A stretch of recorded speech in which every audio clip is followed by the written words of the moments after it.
This exhibition presents almost 5 decades of Hepworth's drawings, prints, paintings, sculptures and designs. It also really focuses on her time in St Ives from 1939 to the year in which she died, 1975. And it's no accident that for the last 34 years she's lived here at St Ives. And the great importance of this place to her, both artistically and personally. Barbara Hepworth was among a group of British and international artists in the 1930s who pioneered the use of abstraction.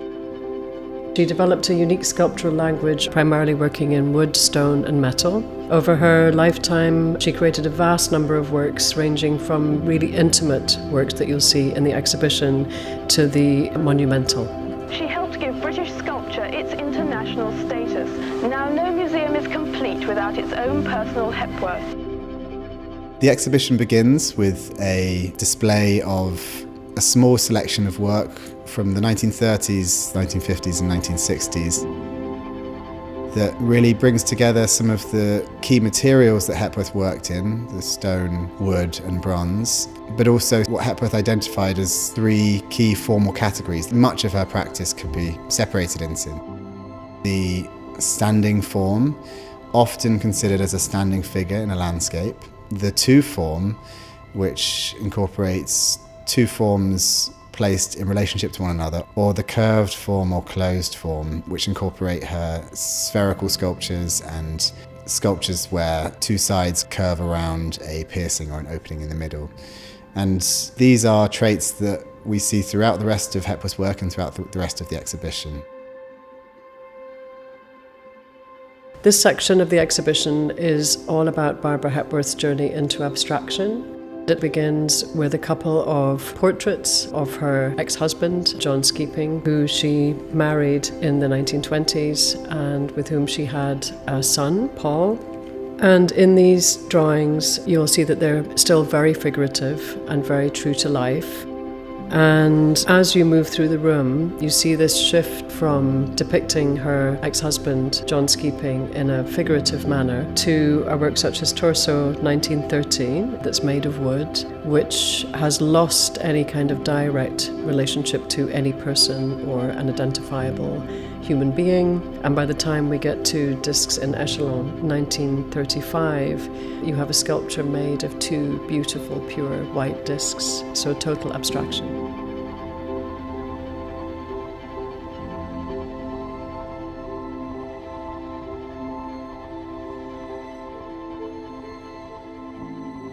At the outbreak of the Second World War in 1939, Barbara Hepworth moved to St Ives with Ben Nicholson, the British modernist artist with whom she had triplets alongside her first son, Paul. And they moved into an area called Carbis Bay just outside St Ives. And when Hepworth and Nicholson arrived in St Ives, they brought this internationalism, this modernist and abstract view of the world to this small town in Cornwall. For Hepworth, the bond to this place and the tie that she felt to it became lifelong, and she ended up spending the rest of her life here. And she did indeed refer to it as her spiritual home. Barbara Hepworth was born 1903, Wakefield, West Yorkshire. And so coming down to Cornwall, as soon as they moved down here, Hepworth fell in love with this Cornish landscape. So this bit between St Ives, Penzance, Land's End, the furthest west that you can go. And I think it's also, there's a connection there back to Yorkshire, because if you think about that as a landscape, it's very similar to sort of like North Yorkshire moors. You've got these big granite boulders perched on top of hilltops, and then moors that sweep down to the sea, to the ocean, to the big white surf, this turquoise water that just sort of like surrounds the entire sort of peninsula. And then you've also got these sort of ancient monuments. You've got more stone circles here than you've got in the rest of the UK. Barbara Hepworth is one of a number of artists, especially in the 20s and 30s, that were moving increasingly towards the use of abstraction. And for those artists, their interest was in communicating an idea or a form in the simplest possible manner, through line, through a curve, through a particular shape, rather than trying to depict it in a very naturalistic way or figurative way. For Hepworth, Cornwall was a constant source of inspiration. So when she would go out into the landscape, certain visual images might stay with her in terms of a certain curve or a certain form that would never be literally translated into her sculpture. Her sculptures are highly evocative of the landscapes of this region. So there's a very definite and very real connection between her as an artist and this place that she's living in.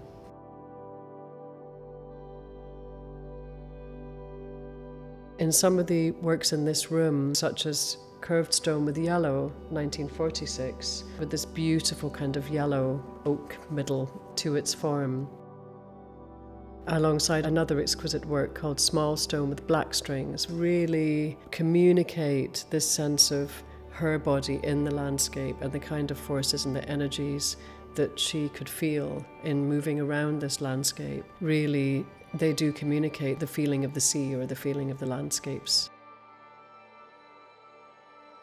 Having spent the war years with some creative output, but also a lot of focus on family and community work, by the late 1940s, her creative output had increased once again.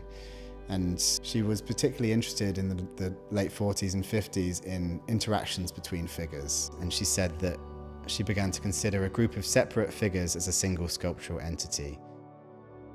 This, I think, also relates very interestingly to a very different aspect of her practice that developed at this time, which was her work on two theatrical productions. In 1951, the production of Electra, and in 1955, Michael Tippett's The Midsummer Marriage. And so for these productions, she both designed many of the costumes and also the stage sets. So not only was she interested in depicting bodies, but she was thinking a lot about how people moved around at sculptural works and how that visitor or viewer experience shaped the work itself.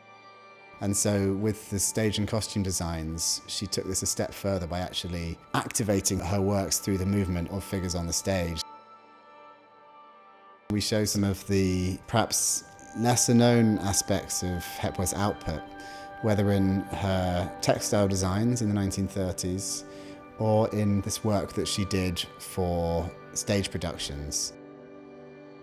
We were very interested in how these perhaps more unusual mediums actually relate very closely to the work that she is better known for in sculpture and drawing at that time.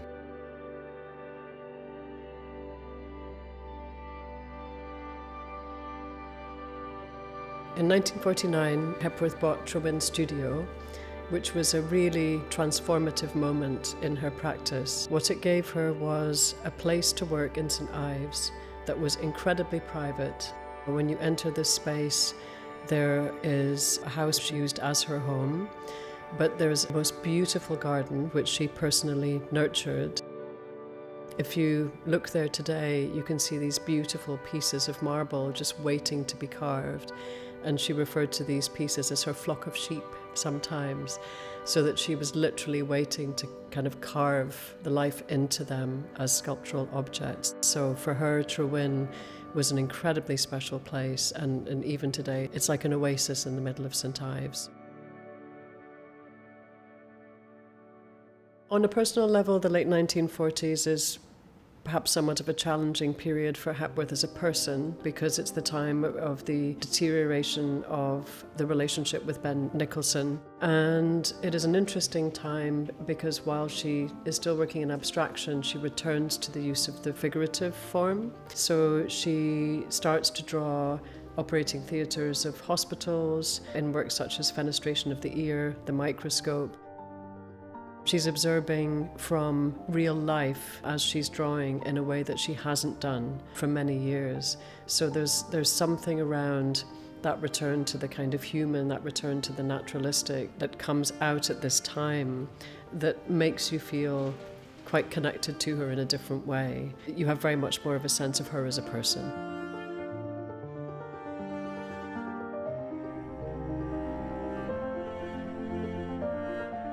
In the next section of the exhibition, we present a range of works in bronze and also in sheet metal. In the 1950s, Hepworth began exploring the potential of metal in her sculptural output. She became increasingly interested in working at a large scale and in making sculpture works that could be shown in unusual conditions, outdoors, for example. So bronze being an incredibly durable material and also a material that can be cast in duplicates. She began to make works in small editions that could be shown in multiple places across the world. There are two works in this space that use brass, sheets of brass that are curved around and joined by strings. One of them is called Orpheus and the other one is called Stringed Figure Curlew. And her use of strings here goes back to her experiments in the early 1940s when she said that she wanted to use strings across her sculptures because she wanted them to represent the tension that she felt between herself and the sea, the wind and the hills. We have the work Curve Form Trewalgan. The work is named after Trewalgan Hill, which is a hill just behind the town of St Ives, which overlooks the Celtic Sea. And she was inspired by the experience of standing atop this hill and not only looking out to sea along a valley, but also feelings of a transcendental experience of nature, or maybe the impact that the vast landscape that surrounded her had on her body at that moment. There's a really lovely quote where she said she was sat up on Trewalgan Hill and she was looking west at sunset over the ocean. And she said that as the sun set, is that it seemed that all the forms sort of merged together to enfold the watcher and then rise them and lift them up to the sky. And so you've got this beautiful quote where it's this idea of the landscape itself, but also there's this sort of spiritual element to this idea of rising, the rising beyond the landscape to something beyond that.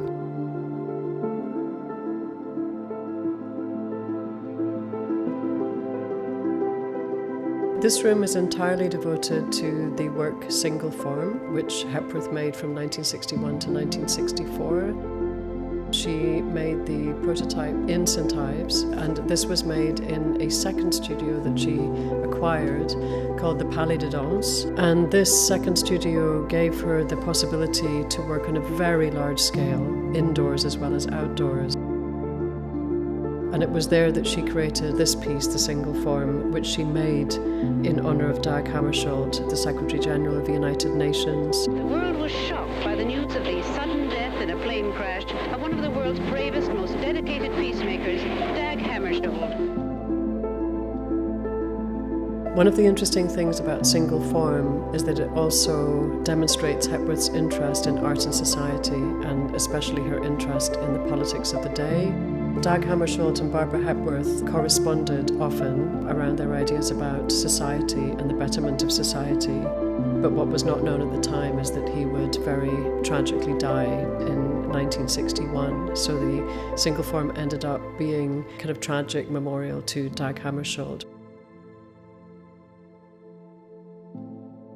One of the reasons that she bought the Palais de Danse was that she could construct these bigger sculptures. Her dad was an engineer. If you look at some of those big sculptures that she's got, you can't just be a flaky artist to be able to produce stuff like that.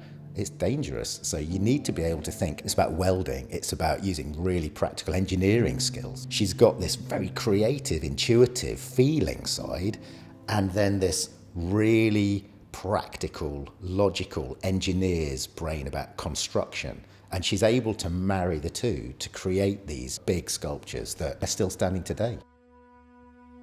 The final section of the exhibition charts Hepworth's prolific work in the 1960s and 70s and the final years of her life. It's said that she made more sculptures in the 1960s than in the rest of her life combined, which speaks to the veracity of her output at the time and the constant exploration and innovation in her practice. She became very interested in technological advances around space travel, partially inspired by her visit to the Goonhilly Earth Station on the Lizard in Cornwall. And there are works in the exhibition that actually might be seen to directly reference the satellite dishes that she saw at Goonhilly Earth Stations. Alongside this, we see many works that have these overlapping circular forms which both reference her interest in celestial bodies, but also her growing Christian Science faith, which discusses the idea of a divine mind that is in perpetual motion and which can be symbolised by a sphere or a circle. As well as these explorations into space and spirituality, she also returned to many of the formal categories that she'd explored throughout her life: the single form, the two form, and the closed form or curved form. And for her at this stage, where before they had explored the idea of the human within the landscape, now her landscape expanded to include the infinite universe.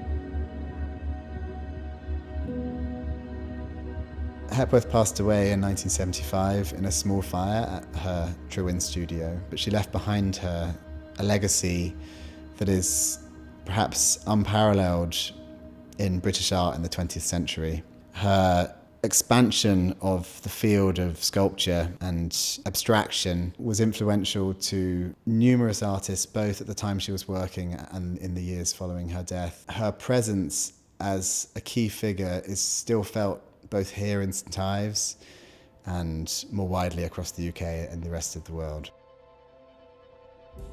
This is an extraordinary opportunity to see an artist work over several decades of her life and to see the range and scope of what she produced, this incredible shift from figuration to abstraction, her wide-ranging interests and a kind of ever-inquiring mind. We've designed the exhibition so it will bring out certain things about her life that may be less well known, even to those who are very familiar with Hepworth's work, such as her interest in theatre or music or technology.